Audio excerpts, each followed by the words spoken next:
पाकिस्तान से कभी भारत की उम्मीद रही नहीं, इसलिए भारत में पाकिस्तान का नाम लेना कभी रेयर ओकेजन हो गया, कोई जवाब देना पड़ा यूनाइटेड नेशन में, वरना उनको नाम लेना भी नहीं ठीक समझते। ये भारत की फॉरेन पॉलिसी। और जो 72 हूरों का बड़ा फेमस मामला है वो है, तो भाई फिर आप इमरान खान को फॉलो करिए if that is the way you meant, क्योंकि पाकिस्तानी नागरिक हैं, पाकिस्तानी सिटीजन हैं, पाकिस्तानी शहरी हैं। कोई ऐसा दिन नहीं जाता जब एक पाकिस्तानी दूसरे पाकिस्तानी का गला का और देश के लिए कुछ कर गुजरने का बहुत जज्बा है इन लोगों का। और ये वहां पे पैदा हुए हैं जहां पे ऑक्सीजन नहीं है। जय हिंद दोस्तों, मैं हूं मैं गौरवारी और आप देख रहे हैं द चाणक्य डायलॉग्स। इस वीडियो को लाइक करिए, हमारे चैनल को सब्सक्राइब करिए और बेल आइकन दबाना बिल्कुल न भूलिएगा। दोस्तों, एक बात अभी डॉक्टर एस जयशंकर जो हमारे एक्सटर्नल अफेयर्स मिनिस्टर हैं, उन्होंने बड़ी, जिसको कहते हैं ना मार्के की बात, बड़ी सटीक बात करी। वो मिस्टर राज चेंगाप्पा से बात कर रहे थे। Mister Raj Chengappa is a very very senior journalist and all that, and बड़े सुलझे हुए पुराने ओल्ड स्कूल जर्नलिस्ट हैं, वेरी सॉलिड। उनसे बातचीत कर रहे थे कॉन्क्लेव में, और राज चेंगाप्पा साहब ने कुछ पूछा होगा डॉक्टर साहब से, तो डॉक्टर साहब ने बोला कि are expectations from Pakistan were never very high. हमने पाकिस्तान से कभी ऊंची उम्मीद या बड़ी उम्मीद लगाई ही नहीं थी। जैसे एक क्लास होती है ना, कुछ बच्चे पढ़ाई में कमजोर होते हैं, कुछ बच्चे पढ़ाई में तेज होते हैं, दैट्स ऑल राइट। कुछ बच्चे स्पोर्ट्स में अच्छे होते हैं, एक्स्ट्रा करिकुलर एक्टिविटीज में अच्छे होते हैं, एकेडमिक्स में अच्छे नहीं होते, मिक्स एंड मैच होता है हर एक बच्चे का, तो कंपैरिजन नहीं करना चाहिए। Depends on child from child, सब बच्चे अलग होते हैं। एक होता है, और ऐसा हर क्लास में नहीं होता, स्कूल में एक दो ऐसे लड़के रहते हैं खास तौर से, वो ना एक्स्ट्रा करिकुलर एक्टिविटीज में अच्छे होते हैं, ना स्पोर्ट्स में अच्छे होते हैं, ना उनका नेचर अच्छा होता है, ना वो एकेडमिक्स में अच्छे होते हैं। वो थोड़ा सा हल्का सा, अगर इफ आई में use the word, criminal mindset. तो पाकिस्तान का वो मामला है। पाकिस्तान वो बच्चा है स्कूल का जो एक तो निखट्टू है बिल्कुल हर एक लेवल पे। मैं ये नहीं कह रहा पढ़ाई में ही अच्छा होना, किसी चीज में तो अच्छा हो जाए कोई, या पॉसिबल ग्रेड्स भी नहीं है। मतलब ऐसा लगा लीजिए कि 25 साल का लड़का क्लास 11th में है, 25 साल का आदमी रादर क्लास 11th में, और पास होके नहीं दे रहा, क्लास 10th में पास होके नहीं दे रहा, और क्रिमिनल एक्टिविटीज और कर रहा है बाहर जाके। तो पाकिस्तान से कभी भारत की उम्मीद रही नहीं, इसलिए भारत में पाकिस्तान का नाम लेना कभी रेयर ओकेजन हो गया, कोई जवाब देना पड़ा यूनाइटेड नेशन में, वरना उसका नाम लेना भी नहीं ठीक समझते। ये भारत की फॉरेन पॉलिसी चल रही है काफी टाइम से, खासतौर से जब से मोदी जी आए हैं, तो ये मामला सील पैक कर दिया, क्योंकि कोई फायदा नहीं है इनसे बात करने का, कोई फायदा नहीं है इनसे एंगेज करने का। दुनिया को पाकिस्तान ने कभी कुछ दिया नहीं है, ठीक है, दुनिया से सिर्फ लिया ही है, और अगर कुछ दिया है तो दहशतगर्दी दी है, because there is no talent. Frankly, मैं, कोई मेरे पाकिस्तानी भाई बहन देख रहे हैं, बुरा ना मानिएगा मेरी बात का, मैं कोई गलत बात नहीं कह रहा। There is absolutely no talent, I have not seen any talent. हाँ, थोड़ा सा गाना वाना बजा लेते हैं कुछ लोग, और उस एक्टिंग वैक्टिंग, at a national level there is no talent for anything. There is no unity, there is no talent. नफरतें इतनी ज्यादा हैं, हर एक मुल्क में नफरतें हैं, ऐसी बात नहीं है कि पाकिस्तान में ही है, अमेरिका में भी है, भारत में भी है, चीन में भी होंगे, आई एम श्योर। लेकिन एक मुल्क जो नफरत की बिना पे बना है, नफरत की बिना पे चल रहा है, और सिर्फ नफरतें एक दूसरे के लिए। It is not that they hate Indians only, they hate each other also.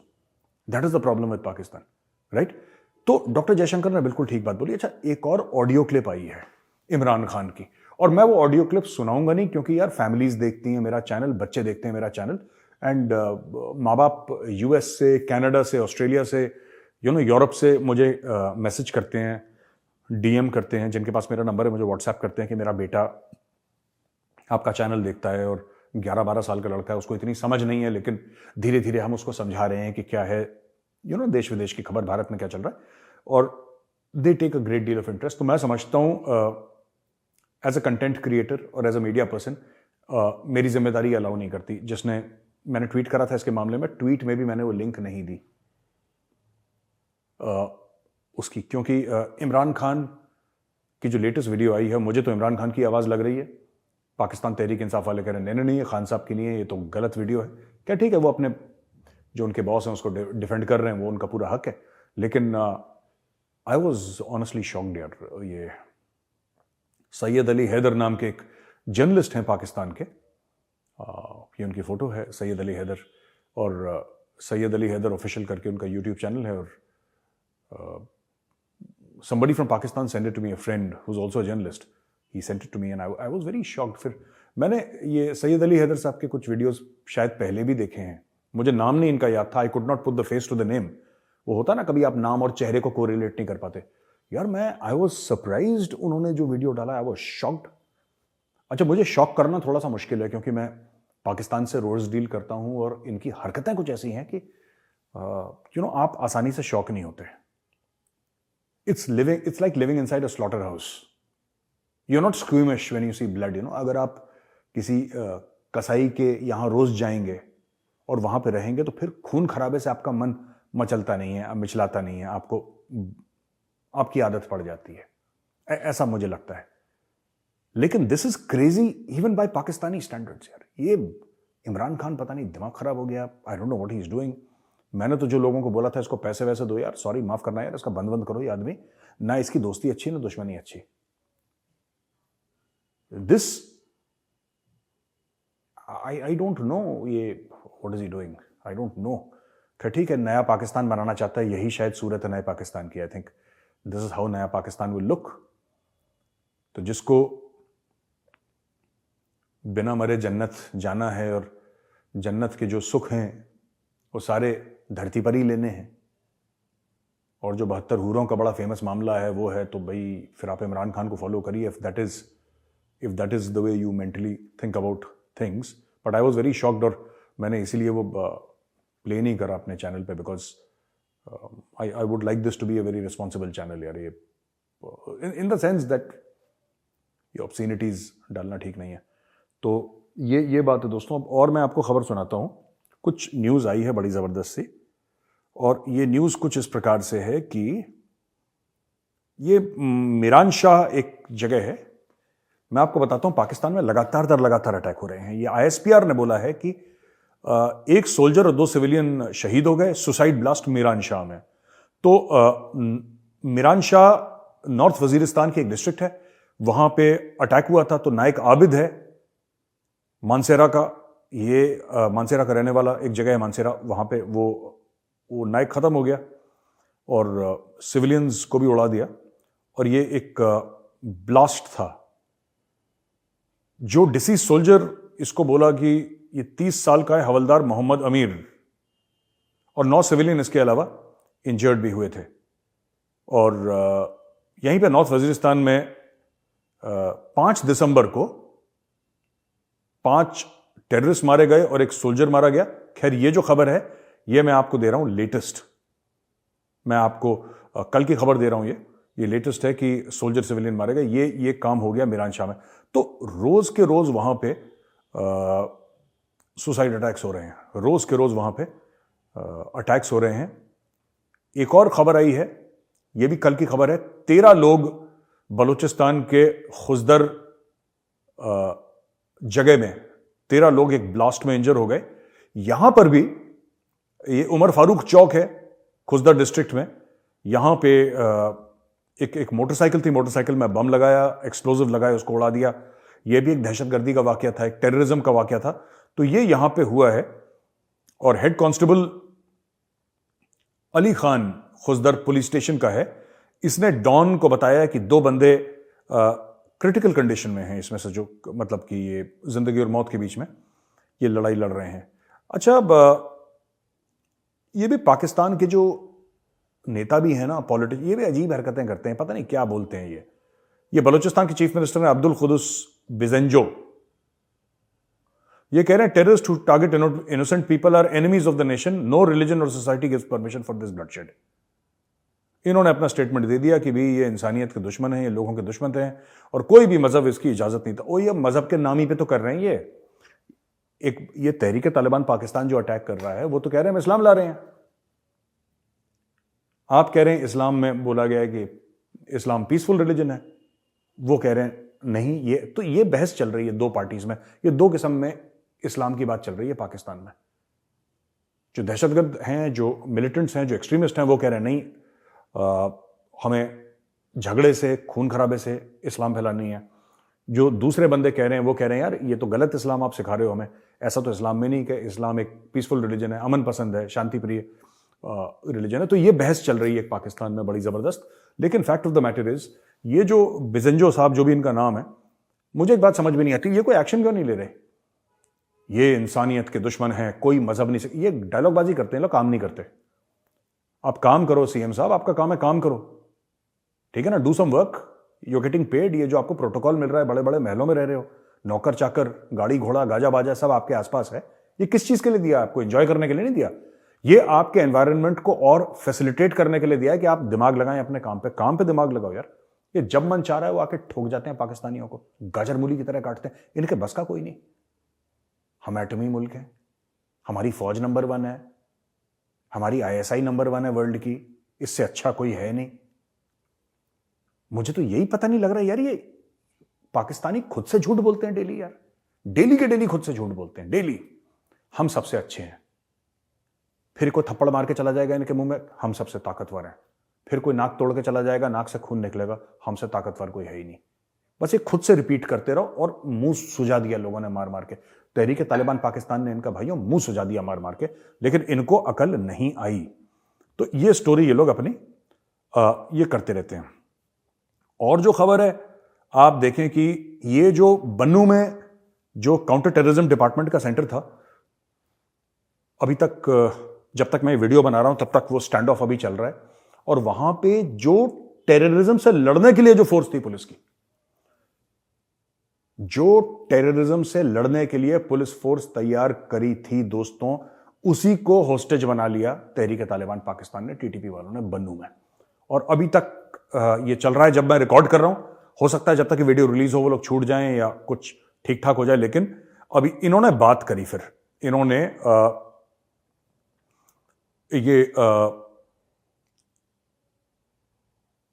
क्या था कि मिलिटेंट्स को, एक मिनट में दोबारा आपको पढ़ के बताता हूं। The situation in Bannu remained tense on Monday as police and security agencies cordoned off the cantonment area where the facility is located and asked residents to stay indoors. ये जो फौजी कंटोनमेंट है ना, इसके अंदर था काउंटर टेररिज्म डिपार्टमेंट। ये तो कंटोनमेंट के अंदर घुस गए और वहां पे इन्होंने इनको बंदी बना लिया है। अब इनको ना 48 घंटे होते आए इनको बंदी बनते बनते, और अभी तक कोई मामला नहीं है। ये चाह रहे हैं कि हमारे साथियों को छोड़ा जाए जो पकड़ के रखे हैं, ठीक है। और जो तहरीक तालिबान पाकिस्तान का स्पोक्स पर्सन है, उसने कहा है कि जो CTD यानी काउंटर टेररिज्म डिपार्टमेंट के स्टाफ को जो होस्टेज लिया था, उसने बोला है कि पहले वीडियो स्टेटमेंट में हमने सेफ पैसेज मांगा था। हमने बोला था कि हमें सुरक्षित रूप से अफगानिस्तान भेज दिया जाए। हमने गलती से अफगानिस्तान का नाम ले लिया। हम अफगानिस्तान का नाम लेना नहीं चाह रहे थे, वो मुंह से हमारे गलती से निकल गया है। He further said that the group had spoken to the government officials overnight and asked them to shift the prisoners to either South or North Waziristan. South या North Waziristan में इनको शिफ्ट करें, बट इनका कोई positive response नहीं आया। अब देखिए ना, ये तो फंस गए बीच में।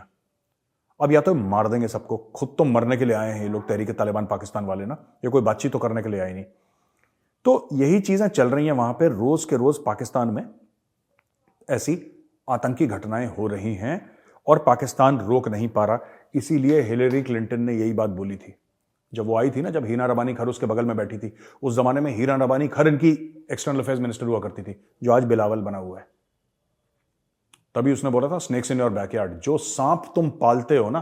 और उसका कहने का यही मतलब था, उसने नाम नहीं लिया, पर उसने बोला कि जो तुमने सांप पाले हैं, सांप यानी कि आतंकवादी, जो तुमने सांप पाले हैं सिर्फ भारत को डसने के लिए, वो भारत को तो डसेंगे ही डसेंगे, ये तुम्हें भी डसेंगे। पाकिस्तान को समझ आया ये अंग्रेज है, इसको क्या पता है, ये तो अमेरिकन है, what does she know about anything. वो एक कॉन्फिडेंस है ना, ओवर कॉन्फिडेंस पाकिस्तानियों में, कि पाकिस्तान संभाल ही लेंगे। और मैं आपको बता रहा हूं दोस्तों, जो पाकिस्तान रोता है ना, जो पाकिस्तान रोता है, आपके भी किसी भी पाकिस्तानी से बात करिएगा कभी भी, तो वो हर समय ये बात बोलेगा कि we are also victims of terrorism, हम भी इसके विक्टिम हैं और हमने भी टेररिस्ट से खूब लड़ाई करी है। और ये सब पाकिस्तानी बात करते हैं। आप उस पाकिस्तानी से ये बात जरूर पूछिएगा कि बाबा जी बात तो सब ठीक है कि आप विक्टिम हो टेररिज्म के, लेकिन ये जो टेररिस्ट हैं कौन, ये तो बताओ, इनकी आइडेंटिटी क्या है, इनकी शनाख्त क्या है, ये पाकिस्तानी है, ये इनको बनाया किसने? ISI ने बनाया है इनको। किसी को ये बनाया है कि तुम अफगानिस्तान में हल्ला करना, किसी को बनाया तुम कश्मीर में जाके हल्ला करना, और ना ये अफगानिस्तान में हल्ला कर रहे हैं, ना ये कश्मीर में हल्ला कर रहे हैं, सारे के सारे मिलकर पाकिस्तान के अंदर हल्ला कर रहे हैं। स्नेक्स इन योर बैकयार्ड, कि अगर तुम सांप पालो या नाग पालो बड़ा वाला, तो ये मत सोचना कि सिर्फ दुश्मन को डसेगा, ये बेटा तुम्हें भी डसेगा, और इनको डस रहा है। और मैं बता रहा हूं, कोई ऐसा दिन नहीं जाता, अगर आप पाकिस्तान न्यूज़पेपर पढ़ें दोस्तों, कोई ऐसा दिन नहीं जाता जहां पे कोई पाकिस्तानी, क्योंकि पाकिस्तानी नागरिक हैं, पाकिस्तानी सिटीजन हैं, पाकिस्तानी शहरी हैं, कोई ऐसा दिन नहीं जाता जब एक पाकिस्तानी दूसरे पाकिस्तानी का गला नहीं काट रहा। ये टेररिज्म है। मैं नॉर्मल मर्डर की बात नहीं कर रहा कि चोरी कर रही, डकैती कर रही, उसमें वो तो चल ही रहा है साइड बाय साइड बिजनेस। ये टेररिज्म वाला रोज के रोज ये घुस के मार रहे हैं और इनको समझ नहीं आ रहा। वो बिलावल अमेरिका में बैठा हुआ है, उसको लग रहा है कि मैं मोदी जी को 4 गालियां दूंगा तो मैं प्रधानमंत्री बन जाऊंगा, हो सकता है बन भी जाए। इमरान खान के टेप निकल रहे हैं बड़े अजीबोगरीब, जो फैमिली के साथ बैठ के आदमी देख नहीं सकता बच्चों के साथ, उसके ऐसे अजीबोगरीब टेप निकल रहे हैं, ऑडियो टेप्स। शहबाज शरीफ गायब हो जाता है बीच बीच में अपने भाई से मिलने लंदन। पूरा जो मुल्क है पाकिस्तान वो ऑटो पायलट पे चल रहा है, ठीक है। पूरा मुल्क जो है वो ऑटो पायलट पे चल रहा है पाकिस्तान। कुछ नहीं पता जहाज में कितना तेल है, कैसे लैंड होगा, कैसे टेक ऑफ होगा, किसी को कुछ नहीं पता। ये अपने आप चल रहा है मुल्क, मैं आपको बता रहा हूं। बस इससे मांगा तांगा यही कर रहे हैं ये लोग। अब देखिए एक और चीज है, Iran says 4 security forces killed near Pakistan border. Pakistan border के पास जो इस्लामिक रेवोल्यूशनरी गार्ड कोर है, IRGC, इसके 4 बंदे मारे गए पाकिस्तान के बॉर्डर के पास। एक जो मेंबर है एलीट फोर्स का, उसका नाम है Mohammad Godarji, and 3 members of the Basij forces operating under the IRGC were killed after a fight with an unnamed terror group, according to a statement released by state media.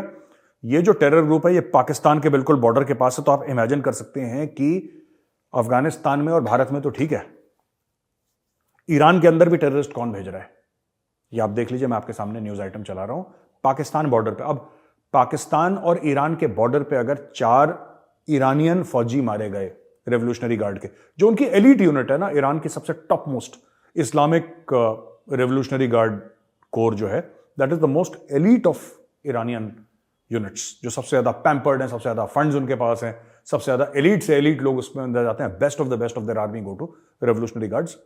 ये जो बंदे हैं इनको मारा है टेररिस्ट ने, और पाकिस्तान बॉर्डर पे मारा है। आप समझ लीजिए पाकिस्तान क्या क्या जो पाकिस्तान कर रहा है वो कम है। अच्छा, एक बड़ी इंटरेस्टिंग बात आई है कि जो तवांग में क्लैश हुआ था ना 9 दिसंबर को, आपको याद है, उसमें जो लोकल अरुणाचल के लोग हैं तवांग के, उन्होंने सरकार को अप्रोच करा है, ठीक है। एक तो उन्होंने ये जेमिथांग जो गांव है, जेमिथांग के गांव वालों ने बोला कि इंडियन आर्मी हमें बहुत अच्छा प्रोटेक्ट कर रही है, हमारी रक्षा कर रही है, उसके लिए बहुत बहुत धन्यवाद कहते हैं। लेकिन इनका ये कहना है कि यार देखो ये काफी नहीं है, आप हमें इसमें इन्वॉल्व करो। ये लोग सामने आ गए, ये कहते हैं यार देखो इंडियन आर्मी, सही बात भी है इनकी, ये बात गलत नहीं कह रहे तवांग अरुणाचल वाले ना, ये बात सही है इनकी। ये कह रहे ठीक है आप लोग एक्सपर्ट्स हैं और आप लोग कहीं से भी हो, मद्रास से हो, महाराष्ट्र से हो, केरल से हो, कोई उत्तराखंड से है, कोई कहीं से राजस्थान से है, कोई हरियाणा से, कहीं से भी हो, लेकिन उनका यह कहना है कि हम लोकल हैं यहाँ के। आप तो आते हो 2-2.5 साल, आप चले जाते हो, लेकिन हम ये जमीन पहचानते हैं क्योंकि हम पैदा यहां पे हुए हैं। ये उन्होंने ऐसा नहीं बोला, ये मेरा एनालिसिस है जो गांव वाले कहना चाह रहे हैं भारतीय सेना को। इन्होंने सरकार को और भारतीय सेना ने यह कहा कि आप हमें इन्वॉल्व करो, क्योंकि एरिया इतना बड़ा है कि आप वहां पे 2 लाख बंदे और डाल दोगे इंडियन आर्मी के, आप हर चीज, nature of the terrain is such. तो कह रहे हमें इन्वॉल्व करो, हम आपके आंख कान नाक हम बनेंगे, हम आपके लिए। और मुझे लगता है बहुत, ये जो स्काउट्स भी बनाया था बेसिकली, जो कुमाऊं स्काउट्स है, गढ़वाल स्काउट्स है, Sikkim scouts, Ladakh scouts, Arunachal scouts, ये तो बने इसीलिए थे ना, ये तो बने इसलिए थे, the scouts were created for that reason only. But मुझे ऐसा लगता है कि थोड़ा सा एक हमें चाइना से बातचीत करने के लिए एक अनयूजुअल चीज करनी पड़ेगी। जरूरी नहीं है कि सब लोगों को आप फौज में भर्ती करा लो, वो अपना काम कर रहा है, वो जो अपना काम कर रहा है, they should be paid a monthly stipend, 20-25 हजार रुपए उनको दो, और आप एक वहां पे सिविलियंस की फौज खड़ी करो, who will be given weapons, जिनको रिकॉनेसेंस, जिनको ऑब्जर्वेशन और यूज ऑफ रेडियो सेट, इन सब में फौज ट्रेन करे, उनको वेपन दे, लाइसेंस्ड वेपन दे, अपने आप को प्रोटेक्ट करने के लिए। उनको लड़ना नहीं है, लेकिन ठीक है अपनी दिफा के लिए, अपनी प्रोटेक्शन के लिए। और ऐसी along the line of actual control ऐसे हजारों दर हजारों, मैं तो कह रहा हूं 3-4-5 लाख लोग ऐसे आपको तैयार करने पड़ेंगे जो लोकल्स हैं, जो अपना काम कर रहे हैं। वो रिपोर्ट करेंगे जो यूनिट का सीईओ है उसको, जो लोकल यूनिट का सीईओ, उनका एओआर में जो सीईओ है, कमांडिंग ऑफिसर, उसको रिपोर्ट करेंगे। ये सिविलियंस हैं, ठीक है। आपने सबको वेपन दिया है, जरूरी नहीं है इनको AK-47 दीजिए, कोई भी लोकल आपको जो नॉर्मल जो नॉन प्रोहिबिटेड बोर का वेपन है वो आप इनको दे सकते हैं, वो खुद खरीदें। और आप इनको या फिर आप उनको खरीद के दे दें और आप लाइसेंस्ड वेपन इनको दे दें, इनको थोड़ी बहुत ट्रेनिंग कि पेट्रोलिंग कैसे होती है, ये कैसे होता है, आप इनको फैला दें हर जगह। ये लोग जमीन जो है दोस्तों, इनसे अच्छा कोई नहीं जानता। मैं आपको एक छोटा सा वाकया बताता हूं, ये बड़ी फनी सी चीज हो गई और अनफॉर्चुनेटली मैं उसको कैमरा में कैप्चर नहीं कर पाया क्योंकि हमने उस समय कैमरा स्विच ऑफ कर दिया था और हमारा शूट खत्म हो गया था और कैमरा टीम नीचे गई, मैं ऊपर ही था, मैं लद्दाख स्काउट्स के उधर था और कैमरा टीम नीचे चली गई थी अपना पैक वैक करके आगे। फिर हमने बोला छोड़ो, लेकिन ये मेरे साथ हुआ था। वहां पे एक रिक्रूट था, वो भाग रहा था बड़ी तेजी से, हमारी सांस फूल रही थी क्योंकि जाहिर सी बात है लद्दाख स्काउट्स का जो सेंटर है वो करीब 12,000 फुट अबव सी लेवल है, लेह में है वो। तो यार हम तो प्लेन से आए हैं, दिल्ली से आए हैं, हमें तो आदत नहीं है। इवन आफ्टर एक्लेमेटाइजेशन बड़ी मुश्किल होती है ऊपर हाई एल्टीट्यूड में चलना। तो एक यंग सा रिक्रूट था, 18 साल का होगा वो ना, बच्चा उसकी मुझे भी नहीं आई थी बेचारे की। तो मैंने उसको ऐसे ही बुलाया, उसने अपना नाम कुछ बताया, मैं नाम भूल गया। वो बड़ी स्पीड से भाग रहा है, ऑब्स्टिकल कोर्स ऐसे हिरन की तरह भाग रहा था। तो मैंने उससे पूछा, मैंने बोला यार इधर आओ आप। मैंने बोला दोस्त एक बात बताओ, आप 12,000 फुट की ऊंचाई पे हम लोग अभी हैं, मैं 5 कदम चल रहा हूं ना, मेरी सांस फूल रही है, आप ऐसे भाग रहे हो यार जैसे कि मतलब हिरन भागता है, आपको थकान नहीं होती? उसने बड़ा मासूमियत से एक जवाब मुझे दिया ना, मुझे आज तक याद है दोस्तों। उसने पता क्या बोला, जब मैंने उससे बोला कि 12,000 फुट की हाइट पे आपको दिक्कत नहीं हो रही, उसने बोला सर मेरा गांव 17,000 पे, मैं वहां पे पैदा हुआ था। What he told me was कि सर मैं 17,000 फुट पे, 12,000 क्या आप बात कर रहे हो, तो बच्चों का खेल है मेरे लिए। आपको 12,000 फुट बहुत पहाड़ लग रहा होगा, आप दिल्ली से आए हैं, मेरे लिए तो बहुत कंफर्टेबल है 12,000। तो ऐसी ऐसी हाइट्स पे जो लोग रहते हैं ना दूर दूर के गांव में, उनको हमें टैप करने की जरूरत है। They are the eyes and ears and they will be the eyes and ears of the Indian army and these people have proven themselves. 1962 की लड़ाई देखिए आप, फोर गढ़वाल की लड़ाई है, ठीक है, जसवंतगढ़ वेरी फेमस। आप जसवंतगढ़ बैटल ऑफ जसवंत, नौरानंग कहते हैं उसको, बट आप जाके देखिएगा, पता लगाइए फोर गढ़वाल का क्या केस था। मैं लोकल्स की बात कर रहा हूं, तो यहां पे आर्मी के साथ इन लोकल्स ने हर समय साथ दिया है। हर समय जो लद्दाख के या लाइन ऑफ एक्चुअल कंट्रोल के जितने भी एरियाज है ना, वहां पे यहां पे लोकल्स ने, चाहे अरुणाचल के, चाहे सिक्किम के, चाहे उत्तराखंड के, उत्तराखंड तो पूरा उत्तराखंडी फौज में इंडियन आर्मी में, तो वो तो अलग ही चीज है, वहां पे तो गेम अलग है उत्तराखंड का। लेकिन ये जितने भी स्टेट्स हैं यहां पे बहुत प्रो इंडिया फीलिंग बहुत ज्यादा है, जबरदस्त। आप लद्दाख में जाइए आपको पता लगेगा, बहुत ज्यादा देश के साथ ना वफादारी का और देश के लिए कुछ कर गुजरने का बहुत जज्बा है इन लोगों में। और ये वहां पे पैदा हुए हैं जहां पे ऑक्सीजन नहीं है, मतलब इतनी हाइट पे, और वहीं पे ये लोग कंफर्टेबल हैं क्योंकि यहीं पे पैदा हुए, इनके 100 पुश्त पहले भी यहीं पे, they are used to it, उनके डीएनए में है वो। These are the people who could be used. अच्छा, एक आखिरी खबर मैं आपको दूंगा, बड़ी पॉजिटिव खबर है। अब ये पाकिस्तानी फिर बोलेंगे कि ये राह की साजिश है और भारत साजिश करता है, तो ठीक है, करता है तो करता है, ठीक है। Google to make internet search available in over 100 Indian languages. Sundar Pichai. Google, the world's most popular search engine, is working on making text and voice internet search available in over 100 Indian languages. Its India-born CEO Sundar Pichai said today. We are also supporting a new multidisciplinary center for responsible artificial intelligence with IIT Madras. और 2020 में Google ने बोला था कि हम $10 अरब India में अगले 5-7 साल में हम इन्वेस्ट करेंगे। तो ये देखिए, और सुंदर पिचाई साहब ने ये बोला है कि prime minister Modi's digital India vision has helped to accelerate the progress we are seeing across India and I am excited for India to share its experience with the world as it takes over the G20 presidency in 2023। Sundar Pichai ने बोला है कि हम लोग पूरा support करते हैं इस चीज को, जो प्रेसिडेंसी है G20 की, और 100 भारतीय जबानों में गूगल सर्च अवेलेबल होगा, है ना, 100 भारतीय जबानों में ये गूगल सर्च अवेलेबल होगा। बहुत बड़ी बात है, सुंदर पिचाई ने अनाउंस करा है and this is going to happen and I think this is where India is headed. India has become, एक जमाना था जब इंडिया कहता था कि यार हम कुछ कह रहे हैं, हमारी बात सुनो। मैं 60, 70, 80 की बात कर रहा हूं। 1990 के बाद ये हुआ और आज की तारीख में हम 2022 में बैठे हैं। ये हो गया है कि it is become difficult to ignore India. अब हमें यह नहीं कहना पड़ता कि हमारी बात सुनो। हिंदुस्तान को लेकर शोर इतना है, उत्साह इतना है कि मजबूरन लोग हमारी तरफ देखते हैं कि यार this is also a kind of leadership, a soft yet firm leadership. India soft भी है, इंडिया फर्म भी है। ये चाइना की तरह नहीं है जो अगर आप घर पे किसी को चाय पे बुला लें तो पूरा घर ही कब्जा कर ले। ऐसी इंडियन लीडरशिप नहीं है। आप इंडिया को अपने घर पे बुलाएंगे, इंडिया भी आपको घर पे बुलाएगा। यारी दोस्ती की लीडरशिप है, प्यार मोहब्बत की लीडरशिप है। हाँ, जब किसी को प्यार से समझ में नहीं आता फिर मार वाली भी है, लेकिन मार वाला कम इस्तेमाल करते हैं। तो दोस्तों, ये था आज का वीडियो। आई होप आपको वीडियो पसंद आया होगा। पसंद आया है तो लाइक करिए, हमारे चैनल को सब्सक्राइब करिए, बेल आइकन दबाना बिल्कुल भी मत भूलिएगा। जय हिंद, भारत माता की जय।